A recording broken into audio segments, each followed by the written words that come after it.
Okay. तो मैं screen share कर रही हूँ एंड देन क्विकली रिवाइज करेंगे क्या क्या हुआ था लास्ट सेशन में। एंड प्लीज अनम्यूट करके आंसर कीजिए सो दैट आई मुझे पता चले कि आपको समझा है या नहीं। ठीक है। तो प्रिंसिपल्स जैसे अभी बोला भीम, तो बोलो फटाक से प्रिंसिपल बोलो, क्या क्या प्रिंसिपल्स थे मैनेजमेंट का क्या क्या प्रिंसिपल्स डिस्कस किए थे लास्ट।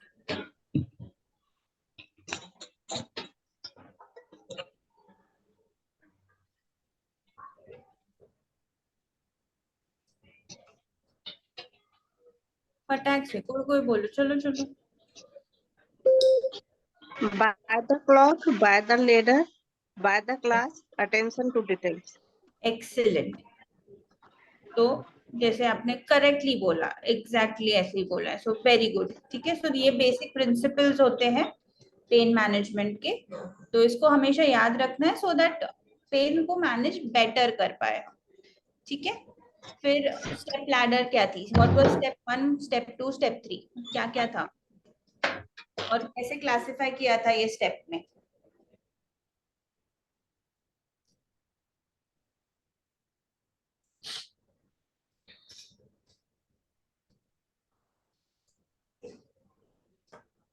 कोई भी। Non-opioid, opioid or opioid. Okay, but कैसे मतलब डिवाइड किया mild mild था। pain, moderate और severe pain. Right, excellent. So basically step 1 mild pain था, विच वाज, अगर हम 0 to 10 की स्केल लेते हैं तो 0 इज नो पेन, तो 1 to 3 is mild pain, 4 to 6 is moderate pain, and more than 6 is severe pain। तो वैसे होता है। So non opioids, weak opioids and strong opioids, ये लैडर है। ठीक है। स्टेप 1 हमने देखा था उस दिन। तो स्टेप 1 में हमने क्या क्या यूज किया था, यहाँ पे आप पढ़ ही सकते हो। तो बेसिकली पैरासिटामोल एंड एनसेड्स हमने यूज किए, सो दैट वाज स्टेप 1 जो हमने देखा था। तो आज हम स्टेप 2 और स्टेप 3 देखेंगे। So step 2 is generally weak opioids. Example कोई बता सकता है मुझे स्टेप 2 के वीक ओपियोइड्स के, जो हम सबसे कॉमनली यूज करते हैं। पैरासीटामोल। सॉरी, क्या बोला आपने।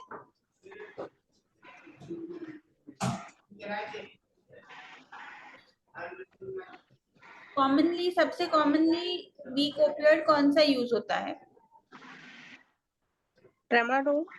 Exactly. So tramadol is the commonest, अपने यहाँ पे एटलीस्ट सबसे कॉमनेस्ट यूज्ड ओपियोइड है, वीक ओपियोइड है। तो ये क्लासिफिकेशन है वीक और स्ट्रॉन्ग ओपियोइड्स में। सो बेसिकली अपना मॉर्फिन, फेंटेनिल जो अपने यहाँ पे है, I am not talking about सारे, अपने यहाँ पे मॉर्फिन, फेंटेनिल और buprenorphine are the ones which are commonly used as strong opioids. और फेंटेनिल जो यहाँ पे नहीं दिया हुआ है, बट फेंटेनिल और tapentadol are the weak opioids. And codeine, codeine भी कॉम्बिनेशन फॉर्मुलेशंस में यूज है और अवेलेबल है, बट द फ्रीक्वेंसी जो है उसकी यूज की वो इतनी नहीं है। सो कहीं पे अवेलेबल रहता है, कहीं पे नहीं अवेलेबल रहता है। मोस्ट कॉमनली कोडीन हम कफ सिरप के इसमें यूज करते थे, लेकिन उसके कॉम्बिनेशन टैबलेट्स, पैरासिटामोल के साथ कॉम्बिनेशन टैबलेट्स भी अवेलेबल है जो पेन के लिए यूज होते हैं। तो ट्रामाडोल पे फोकस करते हैं। सो बेसिकली म्यू रिसेप्टर जो होता है ओपियोइड्स का, म्यू रिसेप्टर्स पे काम करता है, प्लस उसका एडिशनल एक्शन है एसएनआरआई पे। तो इसके वजह से ये यूजफुल होता है for mix type of pain. Neuropathic के लिए भी इसका कुछ असर करता है because of that SNRI receptor पे जो काम करता है ये, उसके वजह से। सो इसलिए जब मिक्स टाइप ऑफ पेन है वो ज्यादा बेटर रिस्पॉन्ड करता है ट्रामाडोल को then compare to other, like sometimes even compare to morphine. कभी कभी ट्रामाडोल ज्यादा अच्छे से काम कर जाता है। So it's because of that SNRI effect. Available formulations जो है वो आइदर ओरल दे सकते हो, इंट्रामस्कुलर दे सकते हैं, या इंजेक्टेबल मुझे आईवी फॉर्मुलेशन में दे सकते हैं। यूजुअली स्टार्टिंग डोज हमारा 15 मिलीग्राम्स होता है, बट जो कॉम्बिनेशन टैबलेट्स है उसमें it is starting is 37.5 milligrams. Initially कोई कोई कॉम्बिनेशन टैबलेट्स में 25 मिलीग्राम्स का भी आता था। सो कॉमन साइड इफेक्ट क्या है ट्रामाडोल का, कोई बता सकता है मुझे? इमीडिएटली देने के बाद क्या होता है? Vomiting. वॉमिटिंग। तो बहुत हाईली एमेटोजेनिक है, बहुत नौशिया और बहुत वॉमिटिंग होता है। सो जनरली हम क्या करते हैं इसमें? We give perinom. पेरिनोम क्यों? Why is perinom preferred over, let's say, ondansetron? Because the perinom is not mixed with tramadol. If we see, tramadol and imesset, if we give, there's a mixed factor. Okay, थोड़ा सा specify कर देती हूँ। तो ऑन्डेंसेट्रॉन और tramadol का interaction है because of the SNRI effect. तो जो एसएनआरआई इफेक्ट है ट्रामाडोल का, उसको एंटागोनिस्ट एक्शन होती है ऑन्डेंसेट्रॉन की। दैट्स व्हाई ऑन्डेंसेट्रॉन देने से उसकी एफिकेसी थोड़ी सी कम हो जाती है, तो इसलिए टेक्निकली हमें नहीं देना चाहिए, बट देते हैं लोग, एंड इफेक्ट भी करता है बिकॉज म्यू रिसेप्टर से जो जिसके वजह से नौशिया और वॉमिटिंग हो रहा है वो म्यू रिसेप्टर के वजह से हो रहा है, तो थोड़ा प्रिवेंट करेगा। बट आइडियली स्पीकिंग हमें मेटोक्लोप्रोपाइड देना चाहिए अगर इंजेक्शंस दे रहे हैं, इंजेक्टेबल दे रहे हैं तो, या फिर डॉमपेरिडोन दे सकते हैं अगर ओरल फॉर्मुलेशन में है। इसलिए काफी कॉम्बिनेशन टैबलेट्स में भी डॉमपेरिडोन एडेड रहता है already to tramadol and paracetamol. ठीक है, कुछ और कोई साइड इफेक्ट्स है जो आपको पता है? नौशिया, वॉमिटिंग, हाईली एमेटोजेनिक एक साइड हो गया, और कोई साइड इफेक्ट्स जो ध्यान में रखना चाहिए? Ma'am giddiness. Giddiness, okay. और कुछ? ड्राउजीनेस। Drowsiness, okay.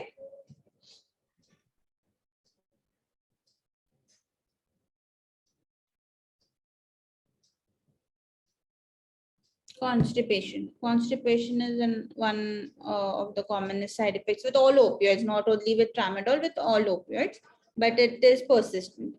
ठीक है, and any caution, म्हणजे cautious use is advised कौन से situation में आपको पता है? मुझे कुछ situation में it is better कि आप tramadol ना दो, ऐसा कोई situation पता है आपको?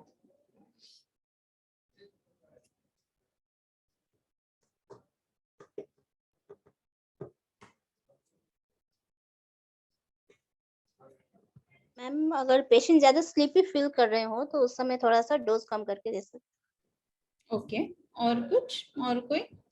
और वो हम आते ड्राउजीनेस है तो क्यों नहीं देना चाहिए? Any specific reason for drowsiness, या कोई भी ड्राउजीनेस होगा तो आप नहीं देंगे या कम डोज में देंगे?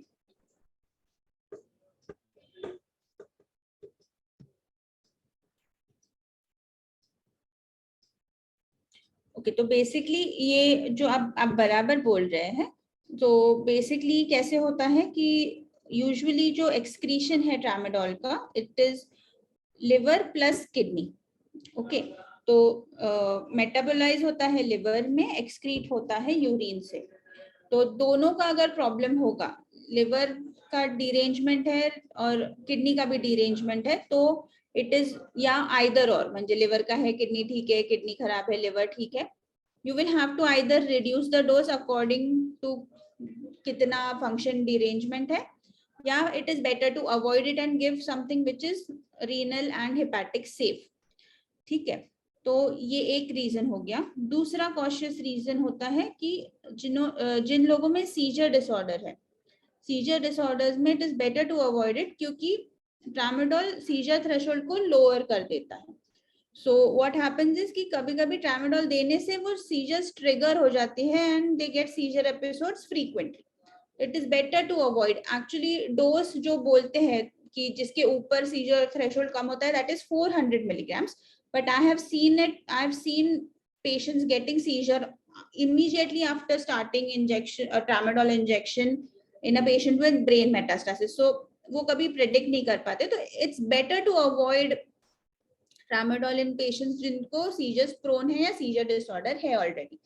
So ये दोनों आपको ध्यान में रखना है, liver function, kidney function and seizure disorder. तो ये तीनों आपको ध्यान में रखना है, अगर है तो it is better to avoid using tramadol. Now coming to morphine, again ये purely mu agonist है, mu receptor पे काम करता है. फॉर्मुलेशंस जो अवेलेबल है, इंजेक्टेबल अवेलेबल है, ओरल अवेलेबल है. इन ओरल में भी इंस्टेंट रिलीज म्हणजे इमीडिएटली जो सारा का सारा मेडिसिन अवेलेबल हो जाता है after getting absorb through the stomach, वो अवेलेबल है. या सस्टेन्ड या कंट्रोल रिलीज जो over a period of 12 hours और 24 hours depending on the formulation release करता है मेडिसिन को. So usually अगर हम just start करने वाले हैं, it is the first time कि आप morphine start करने वाले हैं, it's always better to give instant release, क्योंकि हमें फिर dose titrate करते आता है patient के लिए.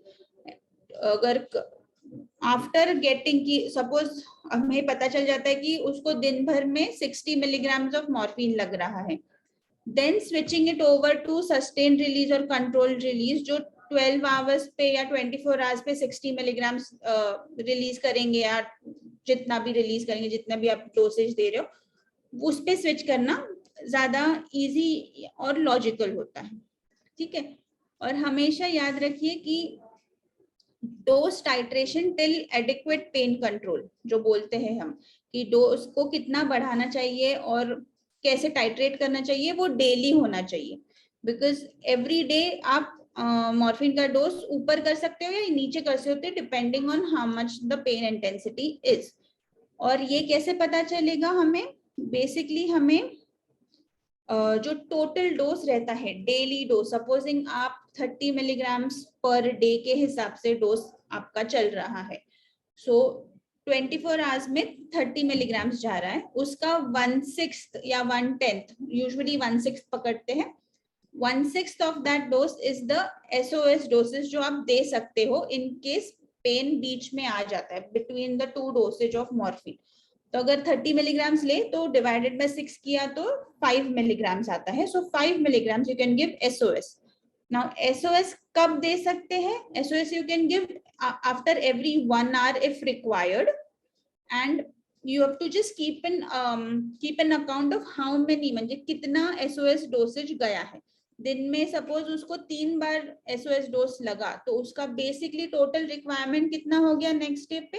30 + 15 मोर, सो दैट इज 45 मिलीग्राम्स. तो आपको 45 मिलीग्राम्स अभी ओवर द डे डिवाइड करके देना है. तो ऐसे टाइट्रेट करते हैं, हमेशा रोज टाइट्रेट करना चाहिए. ऐसे नहीं है कि 3 दिन बाद, 4 दिन बाद, 1 हफ्ते बाद आप टाइट्रेट कर रहे हो, हर दिन टाइट्रेट करना चाहिए to get an adequate dosage जो पेशेंट को लग रहा है.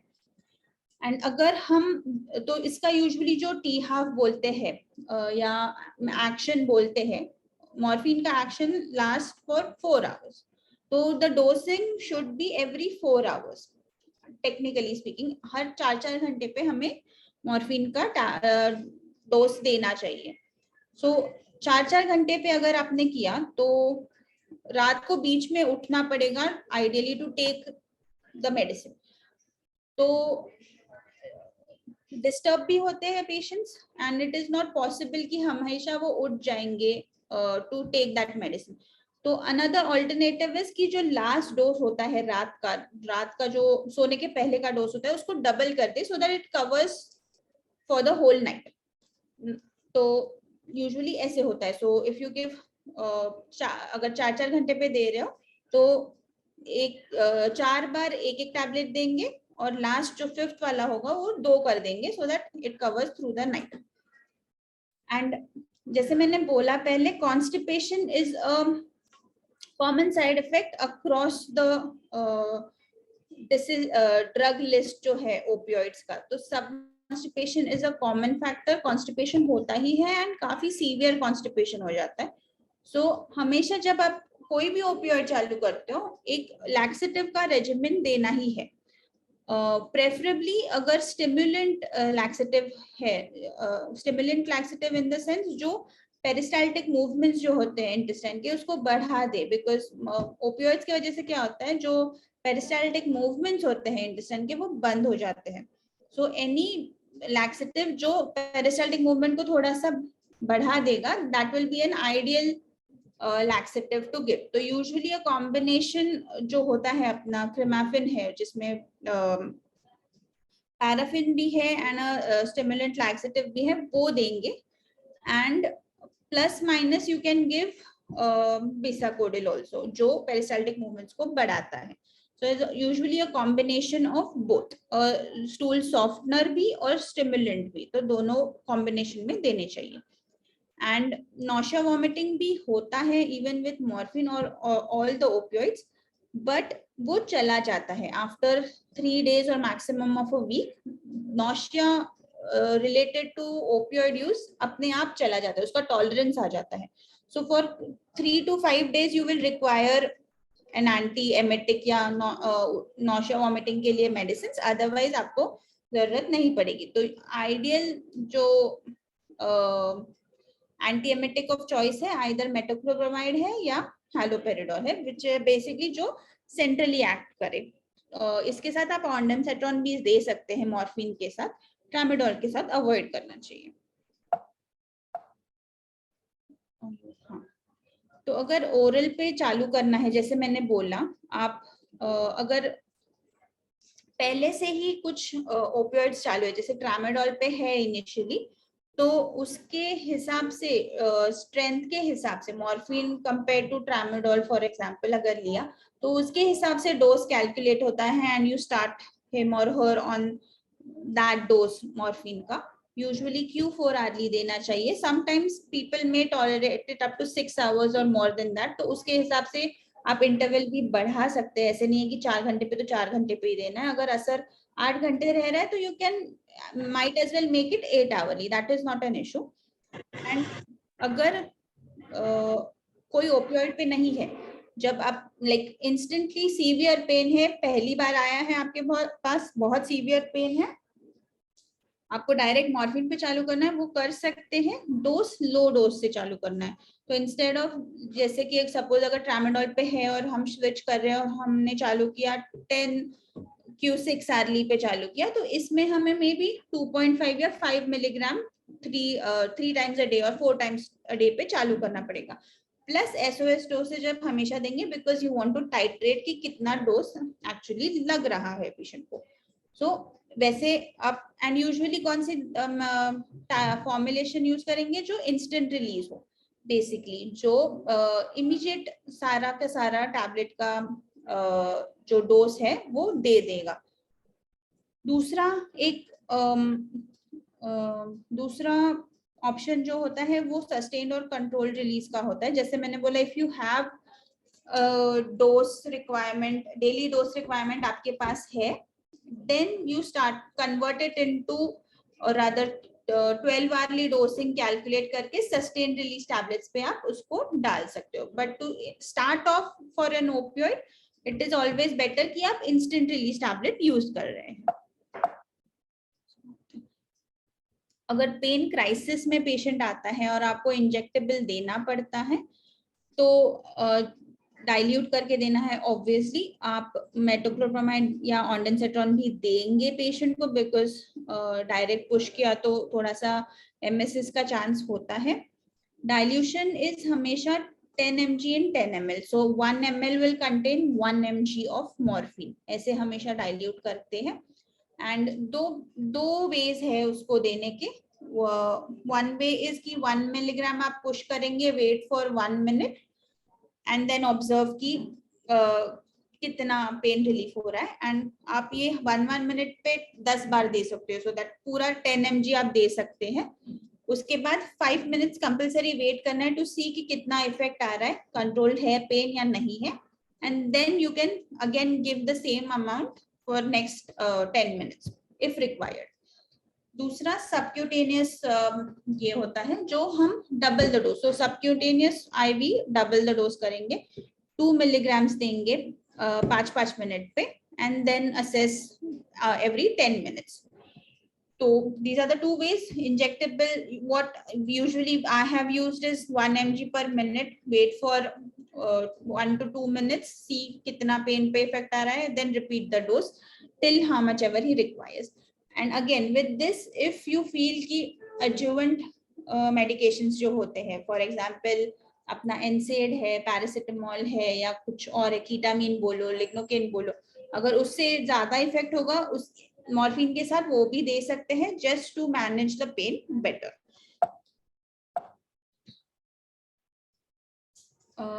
Then coming to fentanyl, fentanyl भी again a pure mu agonist है, which is 100 times stronger than your morphine. So usually blood brain barrier को काफी कम तरीके से आप जैसे देख सकते हो, थोड़ा सा उसका like the quantity wise वो कम हो जाता है. vascular system और vascular system fat में ज्यादा रहता है. So इसके वजह से constipation, nausea, vomiting इसका कम है, काफी कम है, and जो withdrawal होता है वो भी काफी कम हो जाता है. तो यूजुअली पैच देते हैं या इंजेक्टेबल भी दे सकते हैं, but commonly frequently use transdermal patches होते हैं, जो अगेन इमीडिएटली इस पे स्टार्ट नहीं कर सकते, because we need to have a baseline dose कि कितना एक्चुअली लग रहा है. बिकॉज द एक तो चीज है कि पैच बहुत एक्सपेंसिव भी होता है, दूसरा है कि डेली उसको टाइट्रेट नहीं कर पाएंगे. सो एंड उसका एक्शन 3 दिन तक रहता है, लाइक फेंटेनिल पैच का. So you have to wait for 3 days to titrate the dose requirement. तो वो इसलिए यूजुअली हम एक बार पेशेंट का डेली रिक्वायरमेंट एडजस्ट कर लेंगे, उसके बाद पैच पे शिफ्ट करेंगे. You will not directly put on a patch. क्यों नहीं करना चाहिए? Expenses just one of the reasons. दूसरा है कि ये काफी स्ट्रॉन्ग ओपियोइड है, which is 100 times more stronger then morphine. तो इसका यूज हमें कॉशियसली ही करना चाहिए. ये शॉर्ट टर्म यूज या इंटरमिटेंट पोस्ट ऑप यूज के लिए नहीं होता है, बिकॉज उसका एक्शन स्टार्ट होने में ही अप्रोक्सीमेटली 20 to 24 hours या उसके ऊपर भी लग सकता है. So it is not for an immediate relief of a severe pen. इसके यूज का रिगार्डिंग, इसके स्टोर कैसे करना है, इसको डिस्पोज कैसे करना है, इसका अवेयरनेस बिल्कुल नहीं रहता पेशेंट को. तो उसके वजह से भी काफी सीरियस साइड इफेक्ट्स हो सकते हैं. ओवरडोज और उसके साइंस सिम्टम्स क्या होते हैं ये पेशेंट को एक्सप्लेन करना जरूरी है, बिकॉज अगर ज्यादा डोज का लगा दिया और ओवरडोज में गया and the patient does not seek immediate attention उसको मैनेज करने के लिए, तो साइड इफेक्ट्स या एडवर्स इफेक्ट्स या even death for that matter हो सकता है. तो पेशेंट को हमेशा एक्सप्लेन करना चाहिए कि पोटेंशियल हैजर्डस साइड इफेक्ट्स क्या होंगे. पेशेंट को हमेशा, पेशेंट या रिलेटिव्स, उनको हमेशा एक्सप्लेन भी करना चाहिए कि क्या कॉशन लेना चाहिए अगर फेंटेनिल पैच लगाया हुआ है. फॉर एग्जांपल अगर फेंटेनिल पैच लगाया हुआ है, सो एरिया जो होता है it should contain a bit of subcutaneous fat, because ये लाइपोफिलिक है. तो लाइपोफिलिक का मतलब है कि ये बेसिकली फैट अब्सॉर्ब होता है. तो जहां पे भी आप पैच लगाएंगे वहां पे थोड़ा सा सबक्यूट फैट होना चाहिए फॉर बेटर अब्सॉर्प्शन. ये एक पहली बात होती है. सो इसका यूजुअल साइड्स ऑफ एप्लीकेशन क्या होगा? एंटीरियर चेस्ट वॉल होगा, inner side of the arm होगा, अब्डोमेन होगा, या inner side of the thigh जहाँ पे फैट होता है. तो ये एक्सप्लेन करना जरूरी है. दूसरा, अगर दैट एरिया विचएवर जहाँ पे भी आप अप्लाई करना चाहते हैं वहां पे हेयर है, तो उसको हमें शेव नहीं करना है, हमें उसको सिजर से कट करना है, बिकॉज शेव करते वक्त कभी कभी एब्रेशंस हो सकते हैं जिसके वजह से अब्जॉर्प्शन ज्यादा होके ओवरडोज में जाने का चांस है. सो हमेशा ये एक्सप्लेन करना है कि अगर हेयर है तो उसको सिजर से क्लिप करे, शेव ना करे। तीसरा एक इम्पोर्टेंट चीज याद रखना चाहिए कि अगर फीवर आता है तो पैच को इमीडिएटली निकालना है, बिकॉज हीट जो होती है that increases the absorption rate. तो फीवर के वक्त हमेशा निकाल देना चाहिए। एंड अगर पैच लगाया हुआ है तो एकदम गर्म पानी से भी नहाना नहीं है। You have to lukewarm water is okay, एकदम हॉट वाटर से बात नहीं करना है। ये हो गया तीसरा पार्ट। और हमेशा उनको एक्सप्लेन करें कि जब आप डिस्पोज कर रहे हैं पैच को, fold it in half with the medicine part inside so that it is not exposed, बाहर की तरफ exposed ना हो, and flush it down the toilet. That is usually what people say. Do not put it in the dustbin or somewhere where it is potentially, it can be potentially eaten by other animals as well. So always flush it down the drain. Interactions हमेशा ध्यान में रखना चाहिए कि किसके वजह से fentanyl के लेवल्स बढ़ सकते हैं या कम हो सकते हैं, but usually fentanyl is pretty safe to use with other drugs as well. Durogesic patch आता है 12, 25 और 50 माइक्रोग्राम्स के स्ट्रेंथ में। फेंड्रेड आता है जनरली 25 और 50, और फेंटच जो मोस्ट कॉमनली एंड बहुत इकोनॉमिकल भी है, तो फेंटच आता है 12 माइक्रोग्राम्स टू 100 माइक्रोग्राम्स के रेंज में। कैसे अप्लाई करता है ये दिखाया। And usually what you also advise the patient and the relatives is, उनको दिखाना तो है ही कैसे लगाना है, उसके साथ उसके ऊपर डेट और टाइम भी लगाना है, so that they know when to change it. So you have to tell them कि exactly म्हणजे 72 hours पे change करना ही है, otherwise पूरा medicine का effect कम हो जाएगा। तो ये हो गया opioids, सारा opioids जो हम generally use करते हैं। Usually जो अगर fentanyl का injectable part भी हमने देखा, तो usually like अंदर का मोबाइल ले आओ, like morphine, it is used diluted as 100 micrograms in 10 ml. So 1 ml will have 10 micrograms, and you inject 1 ml for every 5 minutes. So to titrate कि कितना dose लगना चाहिए, and if you want to continue with an infusion, you can dilute 1000 milligrams in 100 ml. So उसमें भी 1 ml will contain 10 ml, and then उसके हिसाब से आप infusion लगा सकते हैं। ट्रांसडर्मल टू आईवी का ज्यादा चेंज नहीं है, बिकॉज इट्स ऑलमोस्ट 1:1। सो अगर अराउंड 12 to 15 माइक्रोग्राम्स आपको इंजेक्टेबल में लग रहा है, तो you can shift that patient on 12.5 micrograms of microgram patch.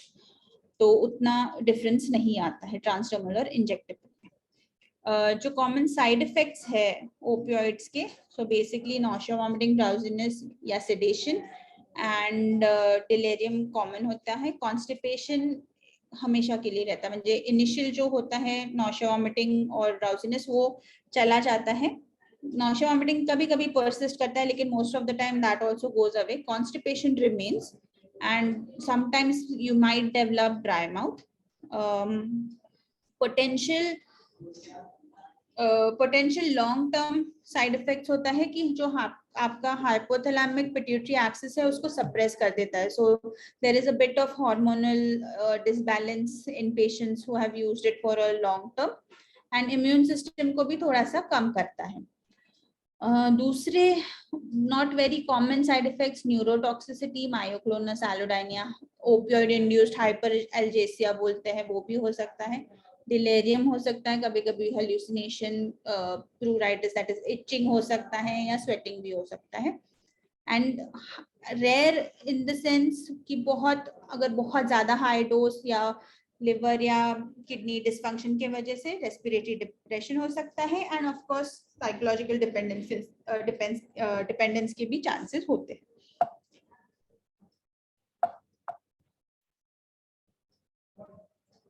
एक मिनट।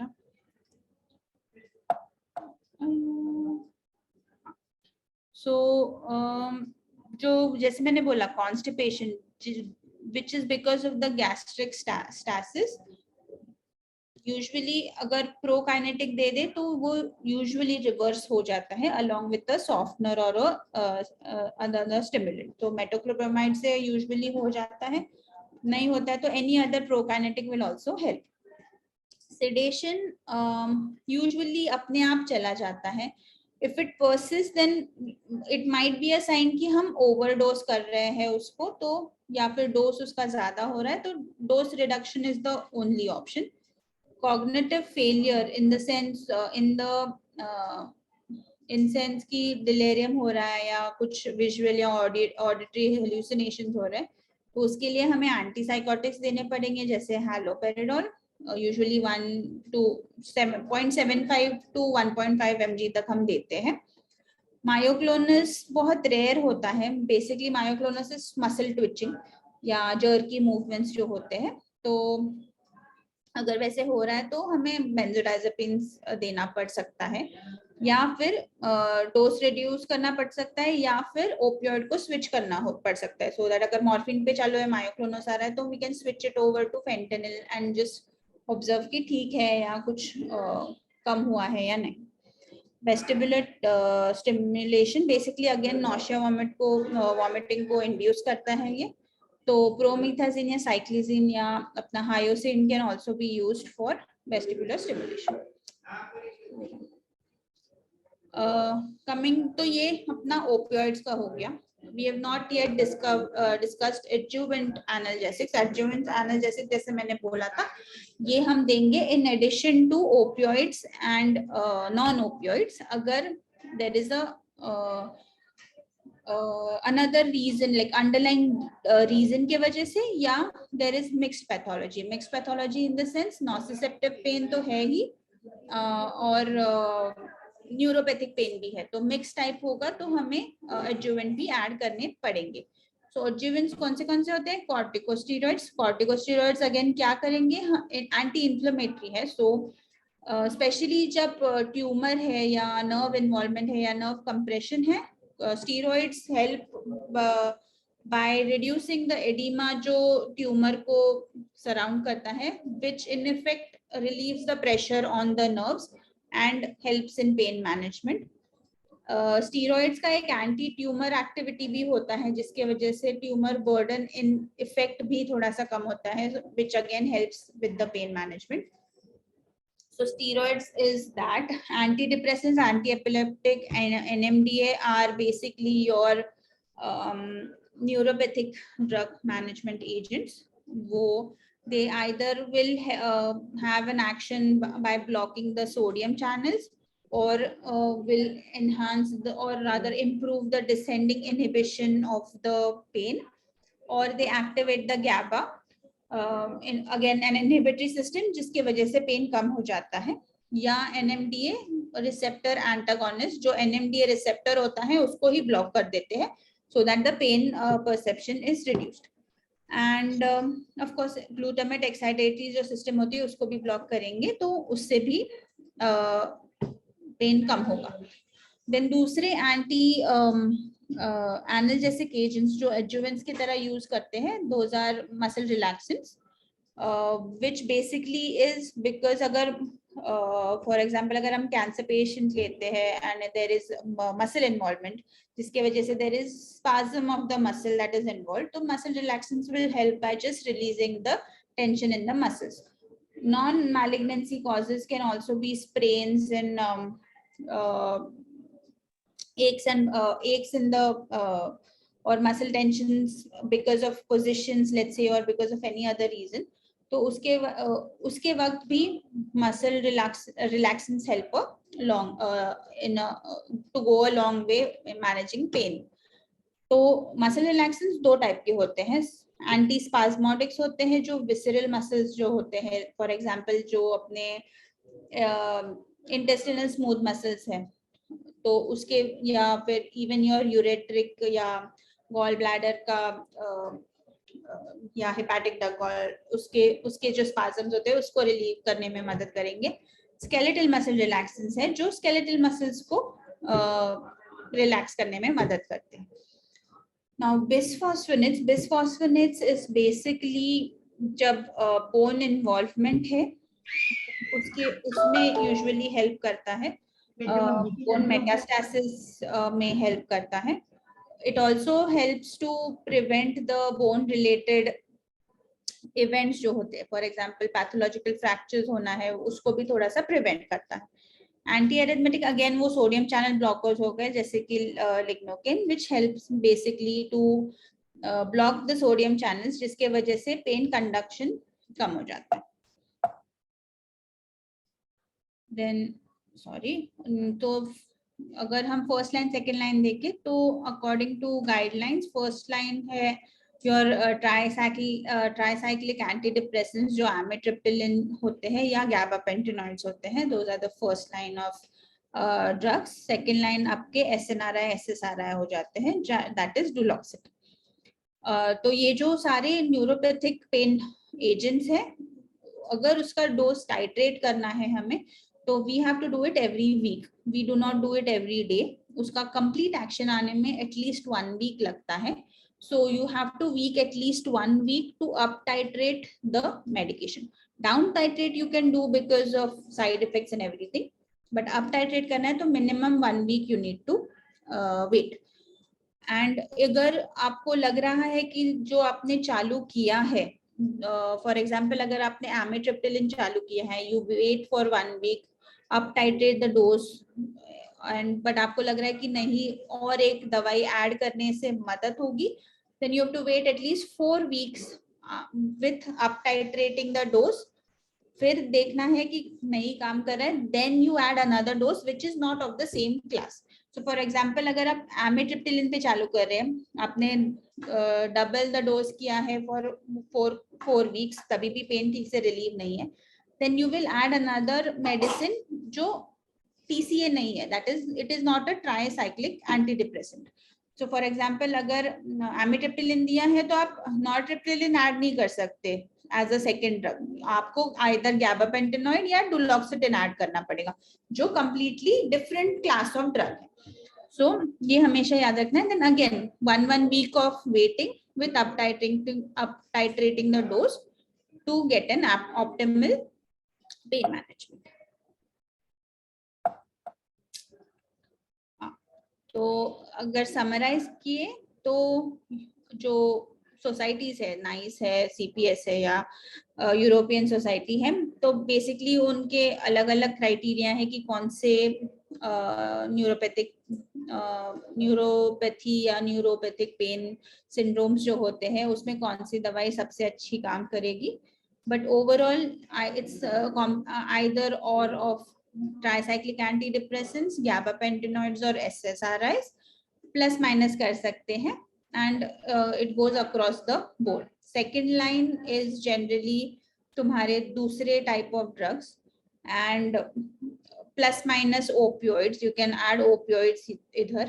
थर्ड लाइन में आ जाता है कि आप कुछ इंटरवेंशनल न्यूरोमॉड्यूलेशन करेंगे, for example by giving lignocaine और कीटामिन. एंड फोर्थ लाइन में आ जाता है कि इंटरवेंशन करके नर्व ब्लॉक दे दे, तो कुछ नर्व एब्लेशन या नर्व ब्लॉक दे दे, तो वो बाद में आ जाता है.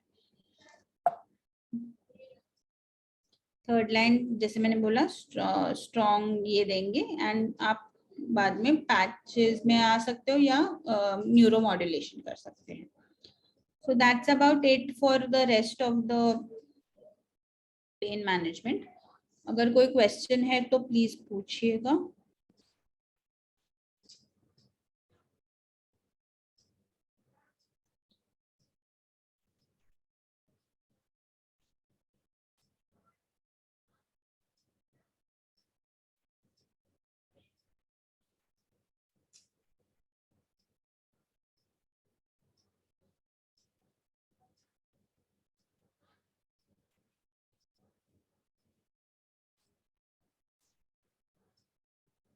कोई क्वेश्चन?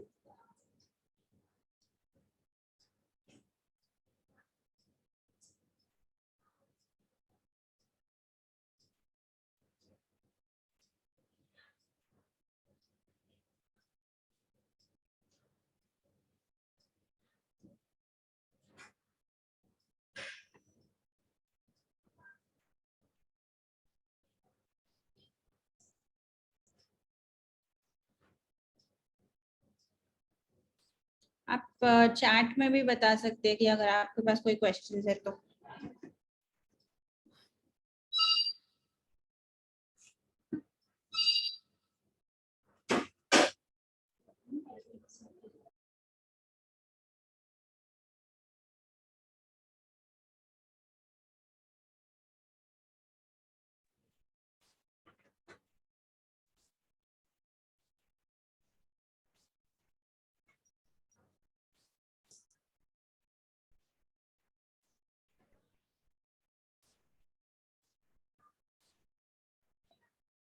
कोई क्वेश्चन नहीं है?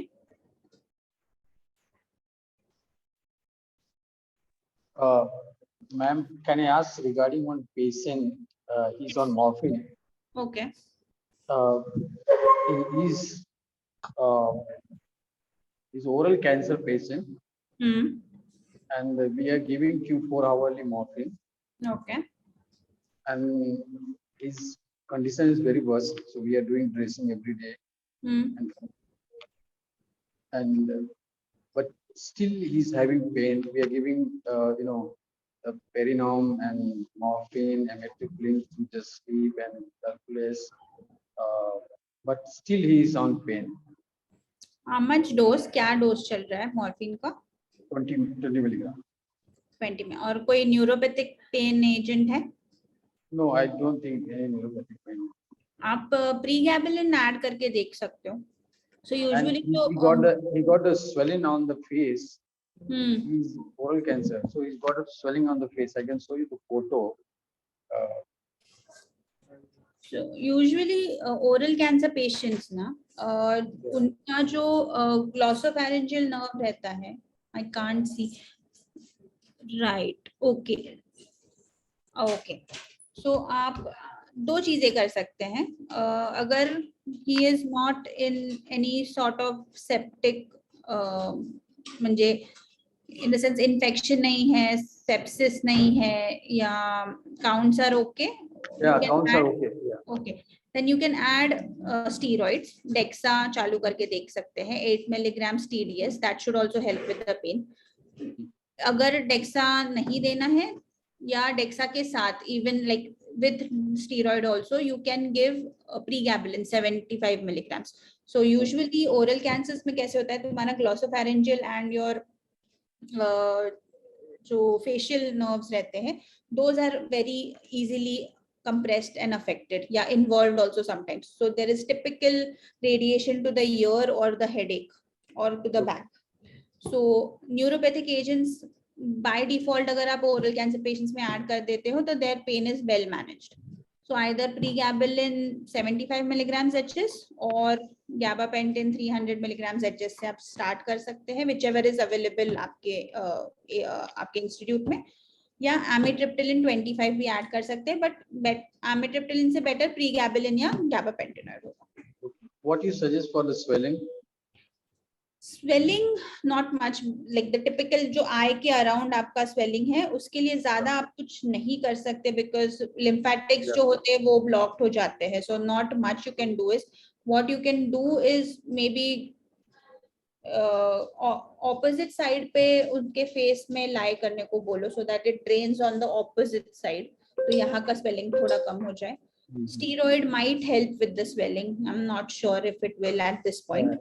I had a maggots. Maggots So we भी tried- है। Yeah, he had a maggots. We tried removing all the maggots, so now there's no more maggots. No maggots. So कभी-कभी because of this, just the local infection also the swelling increases. So as you manage the infection or the wound, the swelling automatically will come down. Mhm. Yeah. Thank you. Yeah.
Questions अगर नहीं हो तो हम case presentation के लिए चलते हैं। Case presentation present करने के लिए I invite Rabin and शामिना।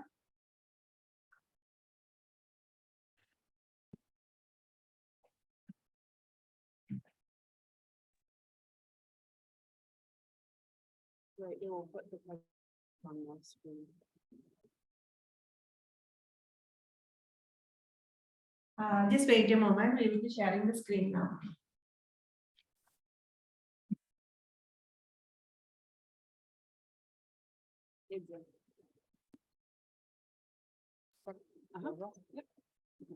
Namaskar everybody. Patient details. Patient X. Oh, sorry. My name is Ravindranath Roy. Sorry. Patient details. Patient X, 50 years, gender male.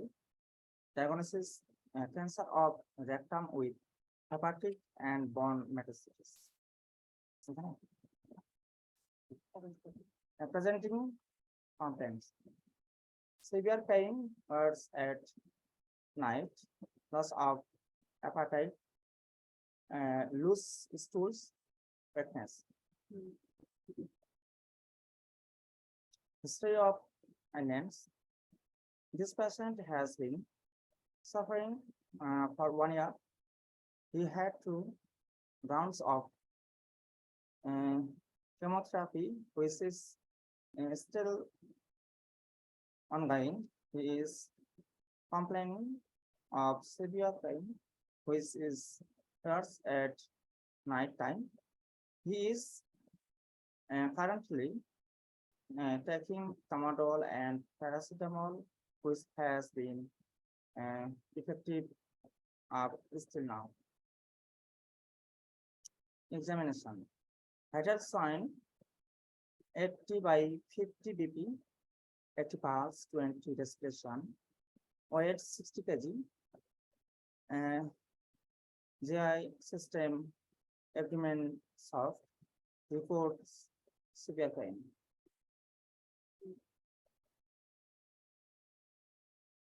Treatment and signification: CT scan of upper abdomen showed multiple lesions on both lots of liver, confirming liver metastasis. Largest lesion 7.9 into 9.7 into 8.3 cm.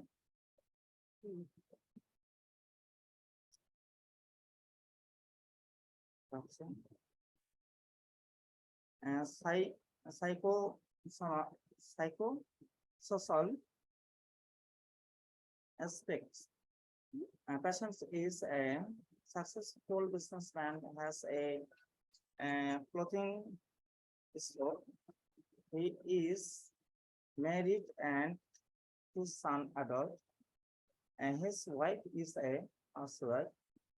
He has 4 brothers who have helped him in the past, but as he has gotten sicker, his brothers have gotten tired and parted some distance. Patient is depressed and afraid of death.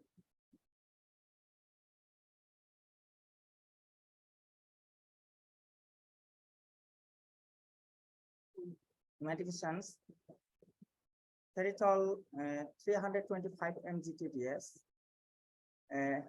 Nurofen 300 TDS, Bloxti 500 mg, Emsel 1 mg, Pensec 20 mg BD, Paracetamol 500 mg TDS, Napadol 500 mg TDS.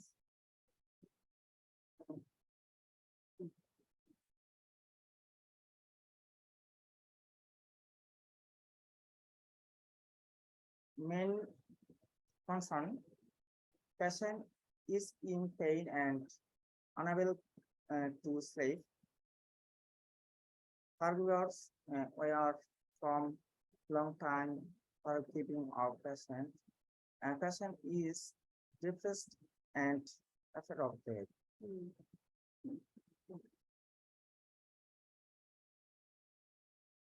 Summary: 50-year-old male with advanced rectal cancer with liver and bone metastasis. Patient with severe pain, weakness, diarrhea, and unable to sleep at night. He owns a business and has a support system for his wife, son, and brothers.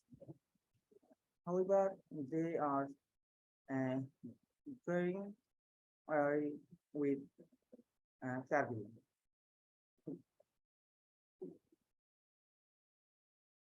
Discussion points. Is this patient's appropriate of collective care? What are his needs to occupy the appropriate in his case?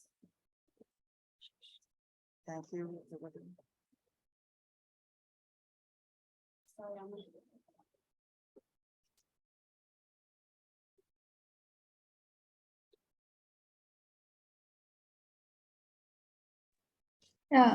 Point of discussion में पहला point, is this patient appropriate for palliative care? क्या आपको लगता है कि इस patient को palliative care की जरूरत है?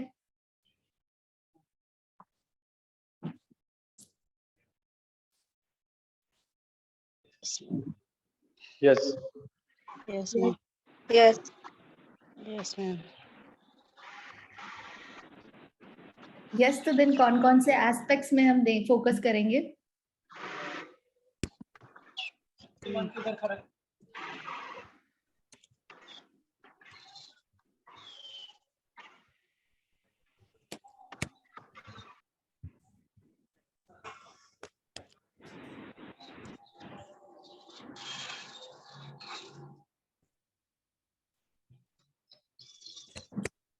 कौन कौन के से एस्पेक्ट्स में हम पेशेंट को पैलिएटिव केयर के लिए फोकस करेंगे? आपने कहा पैलिएटिव केयर हम देंगे, तो उसको मॉरल सपोर्ट करेंगे। ओके, 4 एस्पेक्ट्स कौन कौन से हैं? Psychological. Yes, psychological, psychological, social, physical, spiritual. Okay. Next है, what are his needs? Relieving pain. Okay, pain relief.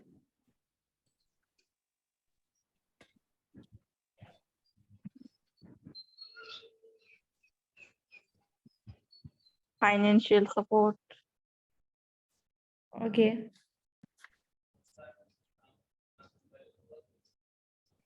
Personal hygiene. Okay. Patient का प्रेजेंटिंग कंप्लेंट्स वगैरह क्या है? Diet,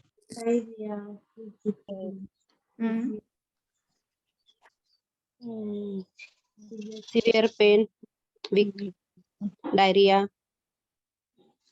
okay, sleeplessness.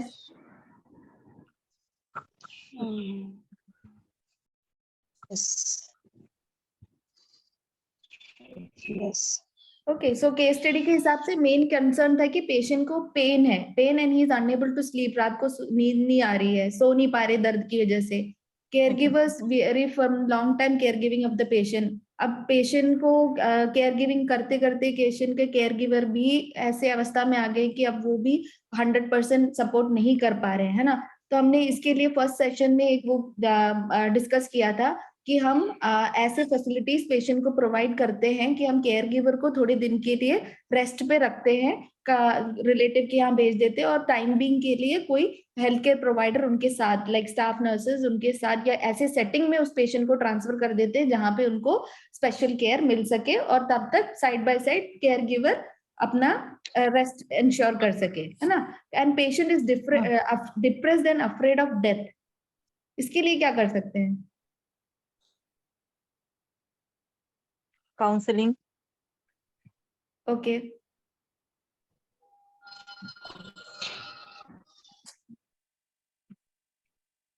ओके, तो हम काउंसलिंग से भी पेशेंट को फीलिंग्स वेंटिलेट करने के लिए बोलेंगे थ्रू कम्युनिकेशन, और उसके बाद क्या क्या कंसर्न्स हैं उनके, साइकोलॉजिकली क्या कंसर्न है, उसको फोकस करके हम सोशल केयर सपोर्ट वर्कर से हेल्प लेके उनको उस इश्यूज को डील करेंगे, है ना।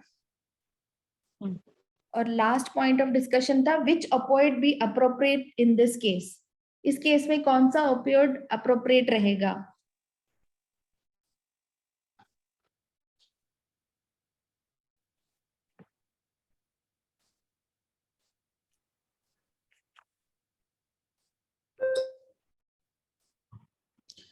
सिर्फ ओपियोइड ही देना चाहिए या एडजुवेंट्स भी देने पड़ेंगे? एडजुवेंट्स भी देने पड़ेंगे मैम। ओके, कौन से? सो बेसिकली ये जो इस केस में क्या लगता है आपको, पेन क्यों हो रहा होगा?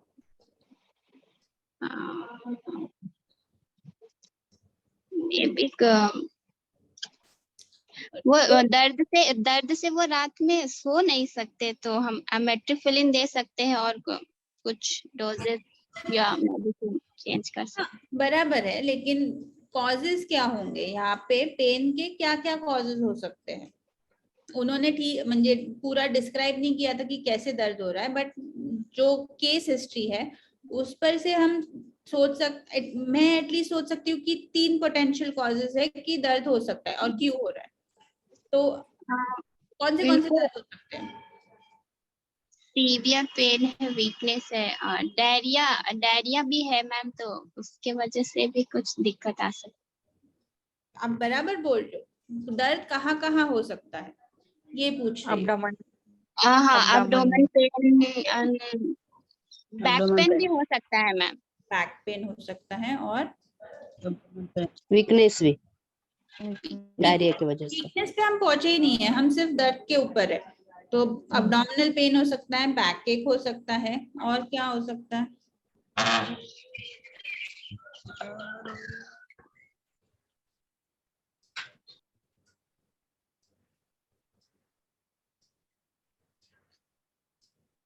लिवर पेन हो सकता है ना, लिवर पेन हो सकता है। ह्यूज मास था लिवर में, सीटी स्कैन पे अगर आपने देखा होगा तो approximately 7 point something bye 9 point something bye 8 point something, 7.9, 9.7 and 8.3, almost 10 का मास है, इतना बड़ा मास है लिवर में। तो उसके वजह से क्या होता है, लिवर कैप्सूल जो होती है वो थोड़ी सी स्ट्रेच हो जाती है, which is the reason for pain and it's quite a severe pain. तो वो एक रीजन है। रेक्टल कार्सिनोमा है, रेक्टल लीजन अगर कुछ है तो रेक्टम पे रेक्टल रीजन में, एनल रीजन में दर्द हो सकता है, that is another sort of pain. Bone metastasis कहाँ है हमें पता नहीं है लेकिन जहाँ पे भी बोन मेटास्टेसिस, अगर वो पेनफुल बोन मेटास्टेसिस है तो वहां पे पोटेंशियल पेन हो सकता है। अब्डोमिनल पेन जैसे आप बोल रहे हो, जो डायरिया है या डायरिया हो रहा है उसकी वजह से कॉलिक हो सकता है, वी डोंट नो, तो वो एक पोटेंशियल पेन का सोर्स है। कैंसर के वजह से लोअर अब्डोमिनल पेन हो सकता है। So there are multiple reasons कि ये पेशेंट में पेन क्यों हो। ओपियोइड फिलहाल वो पैरासिटामोल और ट्रामाडोल कॉम्बिनेशन पे पेन फ्री थे, अपेरेंटली पेन फ्री थे, अभी बढ़ गया है। तो अभी ओपियोइड्स कौन से देंगे? मॉर्फिन। मॉर्फिन और मॉर्फिन सॉरी मॉर्फिन देंगे। मॉर्फिन के लिए क्या पोटेंशियल कॉन्ट्राइंडिकेशन हो सकता है यहाँ पे?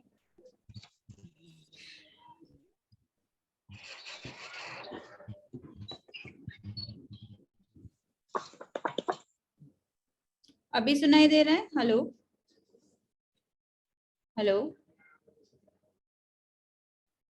सुनाई दे रहा है? Yes, you're audible. Yes. Yes, Yeah. yes. Okay, तो मॉर्फिन के लिए पोटेंशियल एक कॉन्ट्राइंडिकेशन क्या हो सकता है ये केस में?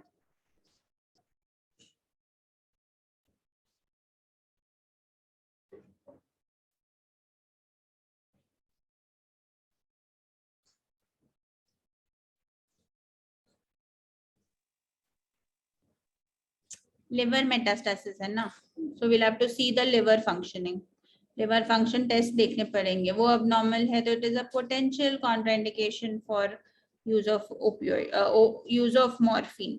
तो we might have to put him on fentanyl if there are any contraindications. अगर नहीं है तो morphine will be the best choice, but अगर है तो फेंटेनिल पे डालना पड़ेगा। और एडजुवेंट्स में क्या क्या देंगे आप?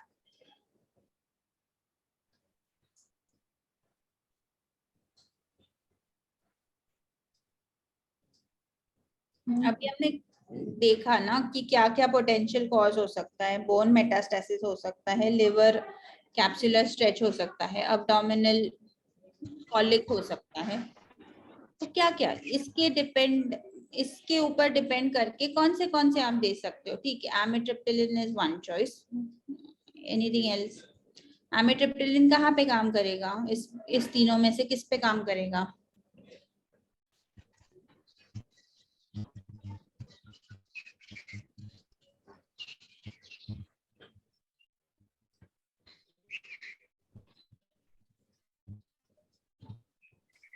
एमिट्रिप्टिलिन क्या है बेसिकली? स्लीपिंग में काम करेगा मैम। इसमें सुनाई नहीं दे रहा आपका ठीक से, आपका antipsychotic drug.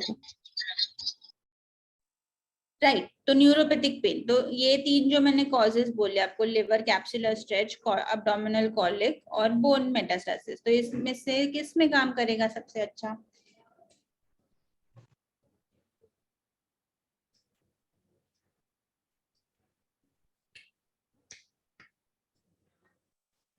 Bone metastasis, okay. और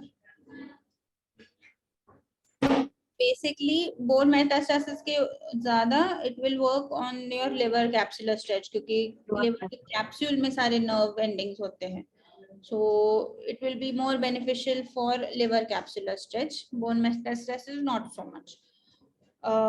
Then और क्या? ठीक है, एक न्यूरोपैथिक एंटीसाइकोटिक्स और एंटी डिप्रेसेंट्स हो गए।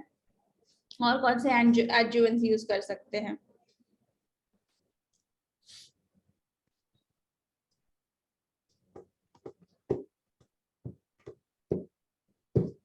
अभी पढ़ा ना हमने कौन से एडजुवेंट्स है।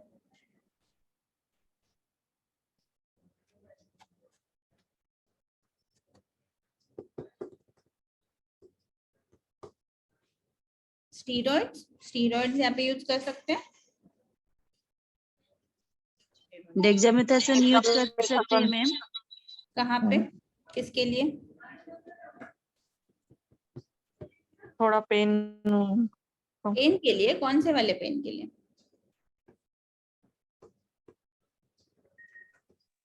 एब्डोमिनल पेन है, डायरिया है, उसके लिए हम यूज कर सकते हैं। डायरिया के लिए नहीं, डायरिया के लिए you will not use liver Dex. In fact, that would be one of the contraindications of using steroid. अगर वो infective है तो we will not give steroids, क्योंकि infection को flare up करेगा। So not for the abdominal colic.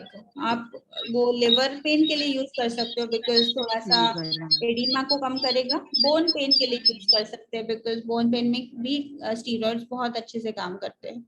सो ये दोनों के लिए हम स्टीरॉइड यूज कर सकते हैं। न्यूरोपैथिक एजेंट हो गया, स्टीरॉइड्स हो गया।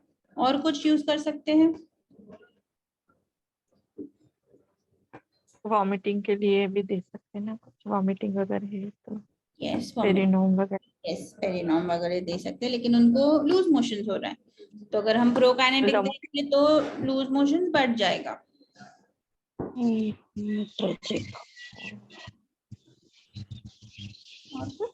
Very good, but very good suggestions. और कुछ दे सकते हैं?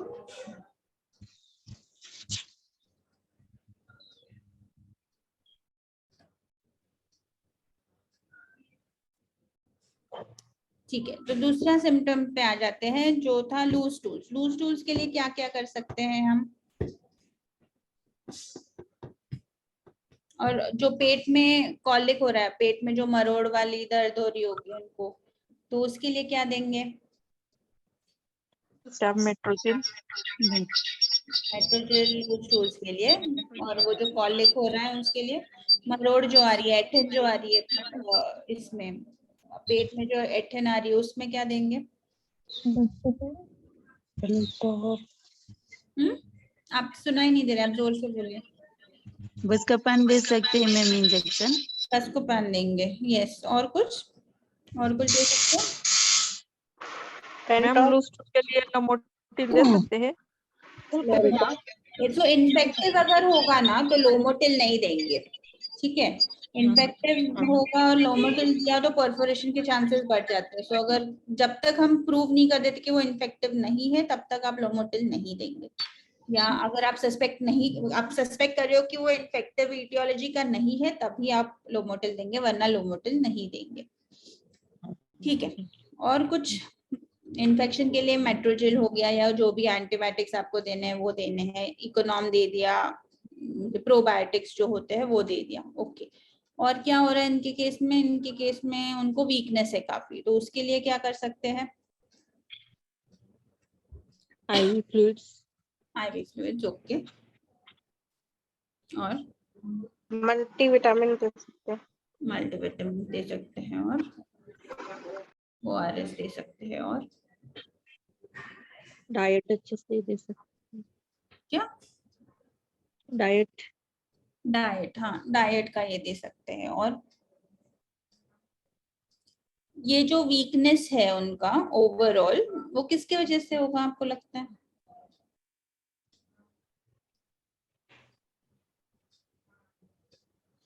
क्या वो सिर्फ लूज मोशन के लिए मैम। करेक्ट, तो एक तो कारण है कि बहुत लूज मोशंस हो रहे हैं उसके वजह से हो रहा है।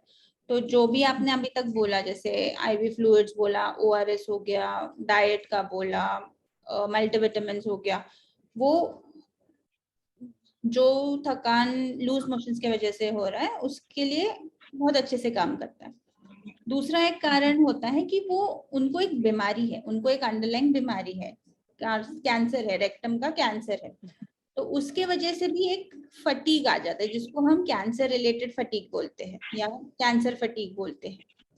तो वो जो फटीग होता है या वीकनेस होता है, that will not go away because with म्हणजे थोड़ा सा हेल्प करता है आपका जो क्या बोलते हैं उसको IV फ्लूइड्स, मल्टीविटामिन्स और वो सब थोड़ा सा हेल्प करता है, बट पूरा तरीके से नहीं जाता वो। तो उसके लिए हमें थोड़े से उनको रिहैबिलिटेटिव मेजर्स देने होंगे, जैसे कि उनको बोलना है कि लाइट एक्सरसाइजेस करते रहिए। डाइट जैसे आपने बोला बहुत इंपॉर्टेंट पार्ट हो जाता है, सो दैट उनका एनर्जी इनपुट जो होता है वो एडिक्वेट मेंटेन रहे, वो एनर्जी डेफिसिट स्टेट में ना जाए, तो वो एक इम्पॉर्टेंट पार्ट हो जाता है। लाइट एक्सरसाइजेस एक पार्ट हो जाता है। कभी कभी आपको एपेटाइट स्टिमुलेंट्स भी देने पड़ सकते हैं, जस्ट सो दैट कि उनको खाना ज्यादा जाए और वो एनर्जी कंजर्व कर पाए। सो ये सब होता है जो आपको ध्यान में रखना पड़ेगा। And sometimes may be get the dietitian and the physiotherapist जो होते हैं उनको इन्वॉल्व करके प्लान बना सकते हैं उनको how to tackle their weakness. तो ये एक हो गया। और कोई सिम्टम था? 3 सिम्टम्स मुझे याद है। Can you go back to the symptoms जो थे वो?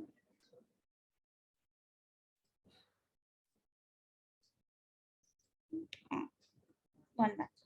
So loose stools, weakness, yes, I think we've covered everything. So koi any other questions?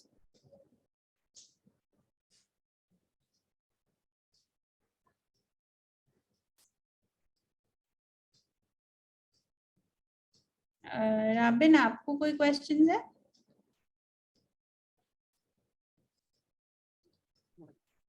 ना दीदी।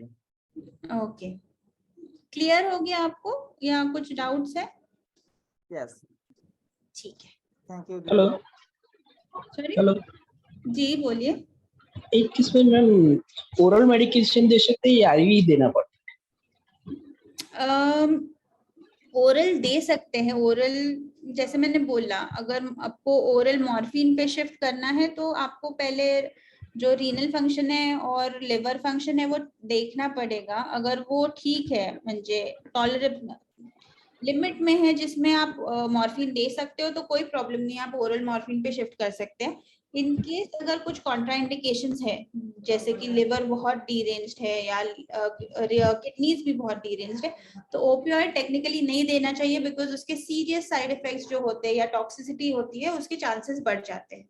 तो आपको fentanyl will be the ideal choice जिसपे शिफ्ट करना पड़ेगा, तो वो आइदर इंजेक्टेबल है या ट्रांसडर्मल है। तो इसके ऊपर डिपेंड करता है कि आपको ओरल देना है या इंजेक्टेबल देना है। प्लस बिकॉज लूज टूल ज्यादा हो रहे हैं, तो थोड़े दिनों के लिए आईवी दे के then shifting to oral would be a better option. Okay.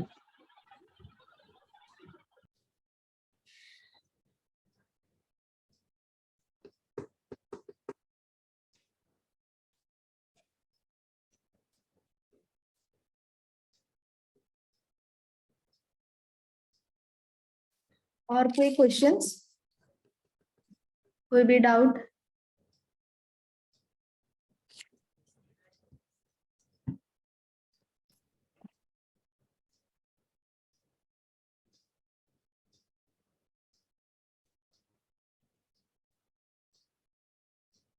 Then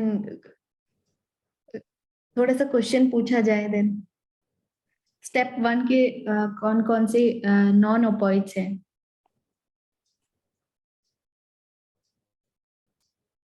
WHO ladder में स्टेप 1 में नॉन ओपॉइड्स में कौन कौन से ड्रग्स है? Example Tramadol and acetaminophen. Okay. Paracetamol. Okay, non opioids के साथ हम कौन सी चीज और देंगे to treat neuropathic pain? It's not audible. Diclofenac दे सकते हैं। हाँ, वो एनासिड्स में आते हैं, वो नॉन ओपॉइड के अंदर आते हैं। नॉन ओपॉइड्स के साथ हम कौन सा एक और like side line drug add करेंगे टू ट्रीट न्यूरोपैथिक पेन?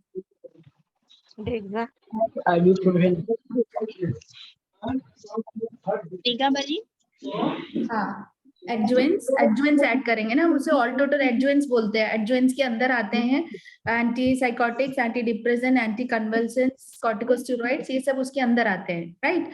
अब स्टेप 2 में ओपॉइड्स हम कौन से पेन को ट्रीट करने के लिए देते हैं? माइल्ड है, माइल्ड टू मॉडरेट है कि सीवियर है? No ma'am, mild to moderate.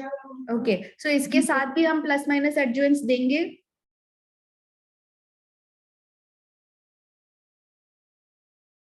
देंगे कि नहीं? यस और no? Yes. Yes. Okay, step 3 के अंदर ओपॉइड्स में पेन की सिवियरिटी कितनी होगी?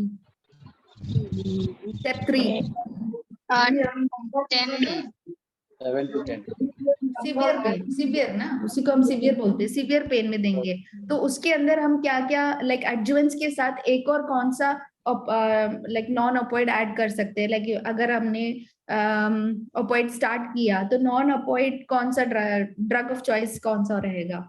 ऐसा कोई स्पेसिफिक नहीं है, लेकिन just I am asking the example. Step 3 में हम opioid moderate to severe pain को ट्रीट करने के लिए देंगे, along with plus minus non opioid plus minus adjuvant. Okay, so all total ये लैडर के हिसाब से what will be the nursing responsibility? Nursing responsibility क्या क्या होगा?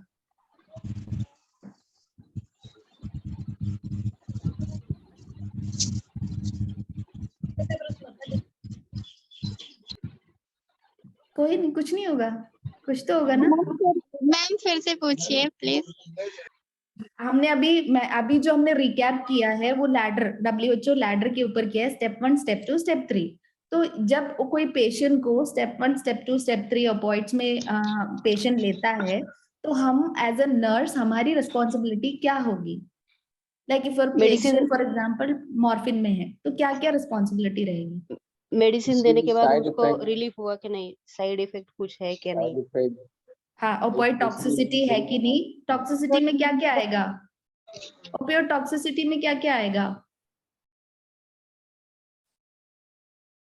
शशि जी कुछ कह रहे थे।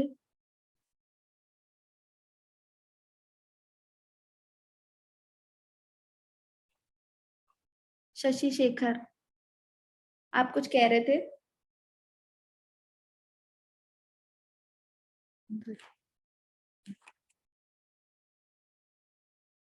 ओपियोइड टॉक्सिसिटी में क्या आएगा? अगर एज ए नर्स मुझे जाके पेशेंट को मॉर्फिन में है, हम जाके चेक कर रहे हैं, तो हमको क्या चेक करना चाहिए? To see this is pain reduce. Please repeat. Pain कम हुआ कि नहीं देखना पड़ता। हाँ, पेन कम Pain हुआ कि scale. नहीं वो पेन स्कोर देखेंगे हम। Pain assessment is important, pain assessment regularly करना है। और Side effect. Respiratory rate check करना है। और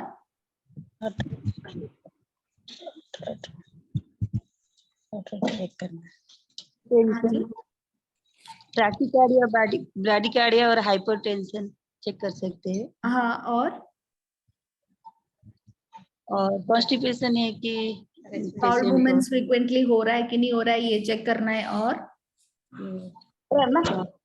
रेस्पिरेशन रेट देखते हैं, SpO2 मेंटेनेंस कर रहा है कि नहीं। हाँ जी, ओके।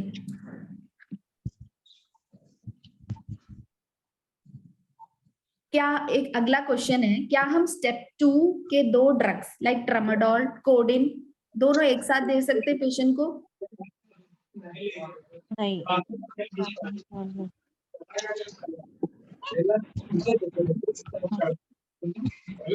नहीं दे सकते।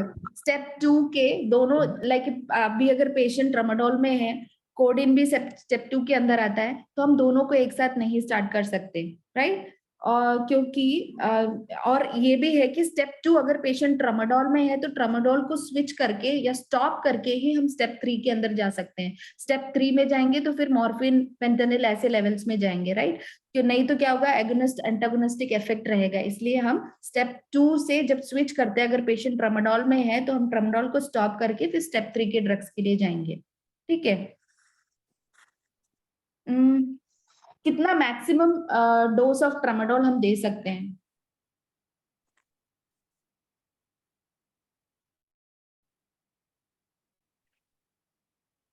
मैम 50 to 100 mg दे सकते हैं। कितने घंटे में? ये आप कितने घंटे के हिसाब से कह रहे हैं? 24 आवर्स में हम कितने देंगे? सबसे हाँ जी, Q8 आवर्ली के हिसाब से 24 आवर्स में हम कितना देंगे टोटल ट्रामाडोल?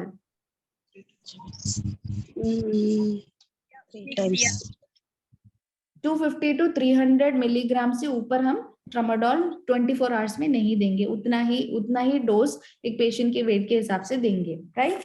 ये थोड़ा एड ऑन पॉइंट है जो मैं बस आपसे डिस्कस कर रही हूँ। इसमें हम जब हम पेशेंट ओपियोइड में होता है, तो हम कौन से लैक्सेटिव्स देते हैं? मैडम ने बहुत क्लियरली बताया है कौन सा लैक्सेटिव रहेगा।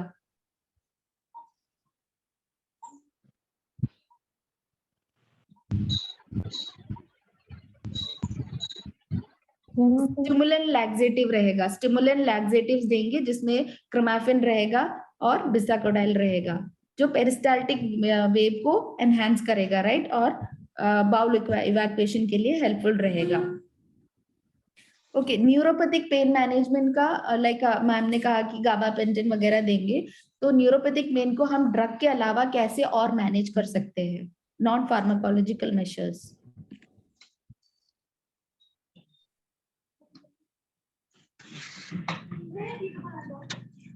सपोर्ट दे सकते हैं। सपोर्ट लाइक कैसा? साइकोलॉजिक सपोर्ट दे सकते हैं, जैसे फियर था उसके पास। ओके। और स्पिरिचुअल कैसे अगर दर्द होता है तो हम और कैसे मीडियम्स को यूज करके हम पेन को रिलीव करते हैं? डायबिटिक्स थेरेपी, डाइवर्शनल थेरेपी जैसे कुछ ये मूवी दिखा सकते हैं, उसका बहुत ज्यादा इंटरेस्टिंग कुछ स्टोरी बना सकते हैं, हाँ बना ओके सकते हैं। मसाज कर सकते हैं, है ना, मसाज प्रोवाइड कर सकते हैं। तो इम्पोर्टेंट है, जैसे हेडेक हो रहा है, पेशेंट बोल रहा है, तो हम पहले दवाई पे थोड़ी जाते हैं, पहले हम बोलते हैं कि थोड़ा सर दबा दो, है ना, सर दबा दो, थोड़ा रिलीफ मिलेगा, नेक्स्ट बाम लगा लिया, रिलीफ मिलेगा। तो ऐसे एक एक स्टेप्स भी है, वो भी हम नहीं भूलेंगे क्योंकि वो नर्सिंग मेशर में आते हैं।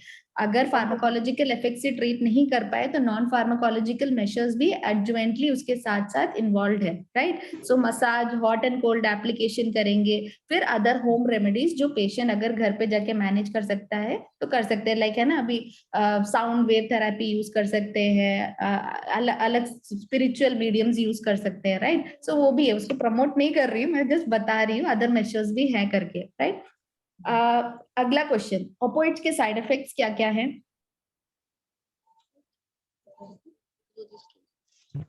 Constipation. कॉन्स्टिपेशन,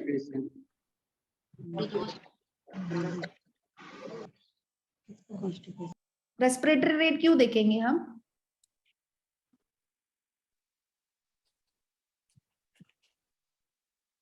क्यों देख रहे हैं हम रेस्पिरेटरी रेट?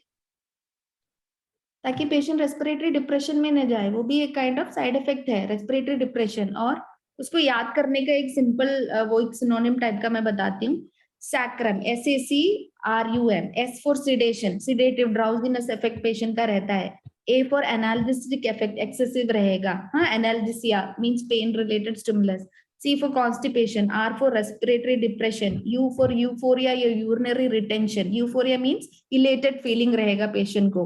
फिर M for myoclonus, myoclonus रहेगा लाइक जर्किंग मूवमेंट वगैरह रहेगा, टोनिक क्लोनिक, और miosis, miosis means pin point pupils, है ना, पिन पॉइंट प्यूपल्स भी देखेंगे।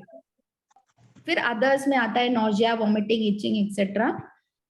ओके, अगर कोई पेशेंट पहले से मॉर्फिन नहीं ले रहा है तो हम उसको ओरल डोज मॉर्फिन कैसे इनिशिएट करेंगे?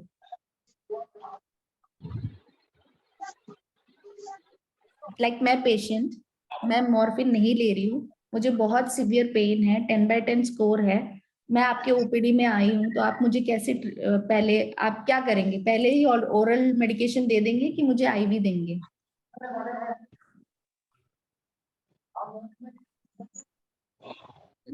पहले उसका पेन स्केल देखेंगे, उसके बाद आईवी देकर कुछ समय तक वेट करेंगे, देखेंगे उसका इम्प्रूवमेंट इसके तो साथ क्या होता कहते है। हैं हम, तो जो आईवी दे रहे हैं उसको क्या कहते हैं? लाइक अब अगर मॉर्फिन के लिए देना है तो मॉर्फिन ट्रायल कहते हैं, मॉर्फिन ट्रायल इनिशिएट करेंगे, राइट। सो मॉर्फिन ट्रायल इनिशिएट करेंगे।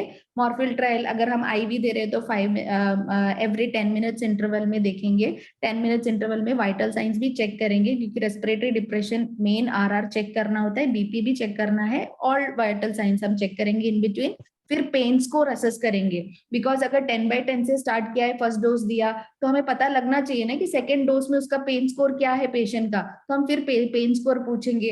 फिर एंड कब करेंगे हम, ट्रायल कब स्टॉप करेंगे?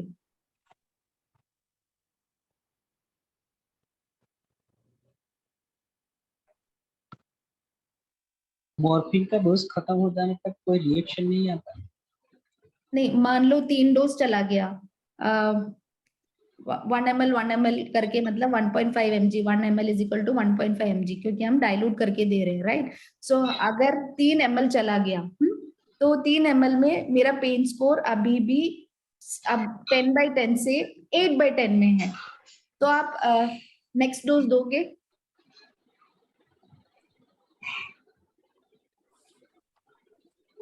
देंगे कि नहीं देंगे? यस, देंगे।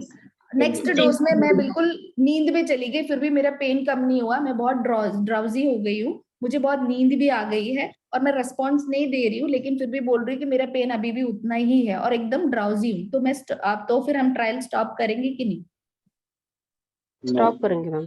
स्टॉप करेंगे जब हमारा स्कोर अगर थोड़ा भी कम होने के बाद भी, लाइक पेशेंट्स होते हैं ना कि वो रिसेप्टिव, वो एक पेन लेवल उतना ही मेंटेन थ्रेशोल्ड रह जाता है, तो पेशेंट अगर ड्राउजी हो रहा है और स्लीपी हो रहा है तो immediately we have to stop, right, क्योंकि फिर नहीं तो टॉक्सिसिटी में चला जाएगा, वो पता भी नहीं चलेगा, टॉक्सिसिटी में निकल जाएगा, है ना। तो इसलिए हमें वो भी ध्यान में रखना है।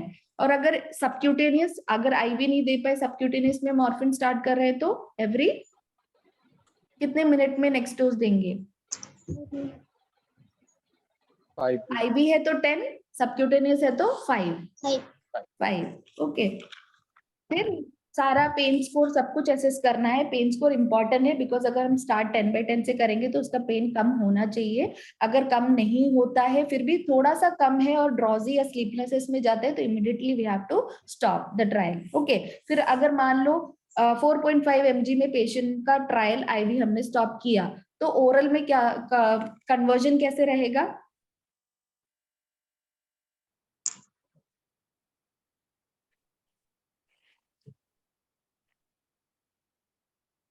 4.5 mg आईवी चला गया ट्रायल में, तो हम पेशेंट एडमिट नहीं होना चाहता, मेरा पेन रिलीफ सफिशिएंट है, मुझे एडमिशन नहीं चाहिए, आप इसको ओरल में कैसे करेंगे? मैम 5 mg Q4 वाली दे सकते हैं। ओके, आपके पास अगर टैबलेट 10 mg का है तो आप क्या कहेंगे? मिलीग्राम का है तो 10 का है तो 2 half tablet. Mode of action morphine का कितने देर तक है? 4 आवर्स, है ना, 4 आवर्स।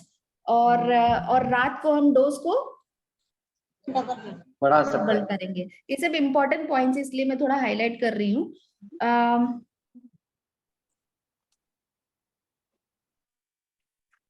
ओके, अगर पेशेंट मॉर्फिन ओरल रूट से नहीं ले पाया तो next route of administration like tablet oral morphine patient घर पे ले रहा था, इमीडिएटली सडनली पेशेंट का कंडीशन वर्स हुआ, दर्द है लेकिन पेशेंट ओरली नहीं ले पा रहा है, तो हम कौन कौन से अदर मीडियम से हम मॉर्फिन दे सकते हैं? आईवी और आईवी ड्रग अगर घर में अवेलेबल नहीं है, आपके पास फोन आ रहा है, मैडम मेरे पास ओरल टैबलेट है, मैं क्या करूं, मेरा पेशेंट ओरली नहीं ले रहा है। डाल सकती हूँ, मैं एनजी डाल सकती नहीं, क्लियर नहीं है आपका क्या? हूँ, एनजी डाल के दे, एनजी ट्यूब डाल के दे सकती एनजी ट्यूब में नहीं डाल पाए तो सबक्यूटेनस भी दे सकते हैं ना मैम? और सबक्यू नहीं, मेरा क्वेश्चन ये है कि आपके पास फोन आ रहा है, आईपी में फोन आ रहा है, क्योंकि फोन कॉल से भी हम लोग फॉलो अप करते हैं ना पेशेंट के, तो पेशेंट क्वेरी लेके कॉल कर रहा है कि मैडम मेरा पेशेंट ओरली मॉर्फिन ले रहा था लेकिन उसके बाद अब ओरल मॉर्फिन नहीं ले रहा है, तो हम उसको कैसे, लेकिन पेन से बहुत चिल्ला रहा है, तो हम कैसे उनको पेन रिलीफ के लिए ये टैबलेट दे सकते हैं? हम इसको पेस्ट बना के रेक्टल रूट से भी दे सकते हैं। सेम डोज जो पेशेंट ले रहा है उसका पेस्ट बना के रेक्टल से भी हम पेस्ट को लगा के वो एब्जॉर्प्शन इनिशिएट हो जाता है, पेन रिलीफ मिलता है ना। ठीक है,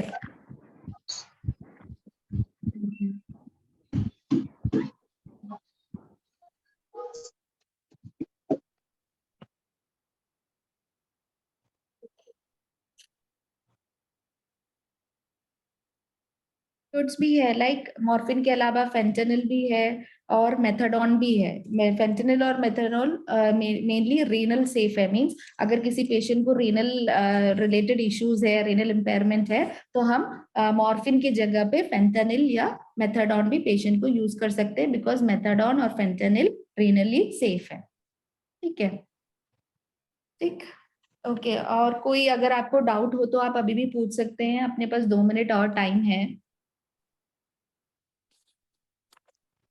मैम अगर रेक्टल कैंसर, कोलोनो कैंसर है, 4 स्टेज है, तो पेशेंट को कीमोथेरेपी मिलने के बाद वो ठीक हो सकता है? रेडिएशन थेरेपी, कीमोथेरेपी मिलने के बाद पेशेंट ठीक हो सकता है?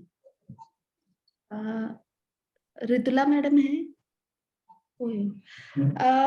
अब लाइक कॉलन कैंसर है, रेक्टल कैंसर है, तो अब कैंसर है, स्टेज 4 है, सीटी ले लिया, आरटी ले लिया, एक टाइम आता है, हमें पता है कि मेटास्टेसिस में पेशेंट जाएगा, क्योंकि कैंसर का एक रहता है कि वो स्प्रेड होता है ना। तो कंप्लीट आप सर्जरी भी करो तो रिकरेंस रेट भी उतना ही रहता है, तो उसमें हम कंप्लीट क्योर के बारे में नहीं इतना कर सकते, लेकिन सफरिंग को कम कर सकते हैं। क्योरेटिव फैक्टर इतना नहीं रहेगा, लेकिन सफरिंग फैक्टर को हम थ्रू पैलिएटिव केयर कम कर सकते हैं। लाइक जो टेम्पररी मैनेजमेंट है, पेन रिलीविंग मेजर्स यूज कर सकते हैं, है ना। पेन को, मेन पेन ही रहेगा कंसर्न पेशेंट का, फिर फाउल स्मेलिंग रहेगा तो हम ड्रेसिंग वगैरह मीडियम से उसको क्लियर कर सकते हैं। अभी हमारे आईपी में है एक पेशेंट जिसको CA rectum, CA anal canal है। उस पेशेंट को पेन और इचिंग का ही कंप्लेन है, पेन और इचिंग है, उन्होंने सीटी ले लिया, आरटी ले लिया, सब ले लिया, कीमोथेरेपी, रेडिएशन सब ले लिया, लेकिन अगर हम उनको बोलेंगे प्रोग्नोसिस कितना है, तो प्रोग्नोसिस 40-30% इतना, मींस लाइफ की एश्योरेंस कहीं नहीं दे सकते हम, कंप्लीट क्यूरेबल नहीं है। ओके, अभी तक मेरा यही नॉलेज है कि कंप्लीट क्यूरेबल नहीं है करके। मैडम अभी रहते तो मैडम और ज्यादा क्लियरली बता सकते, लेकिन अगर हम नेक्स्ट सेशन में ये क्वेश्चन आप रखिएगा तो मैडम थोड़ा सा, अगर मैडम रहेंगी एज अ ट्रेनर तो वो बता सकती है और अच्छे से। मेरे हिसाब से तो नहीं, कंप्लीट क्योर पॉसिबल नहीं है। अच्छा मैम, कुछ साल और कुछ महीना, कितना दिन तक वो जिंदा रुक सकता है पेन के साथ में? I don't know.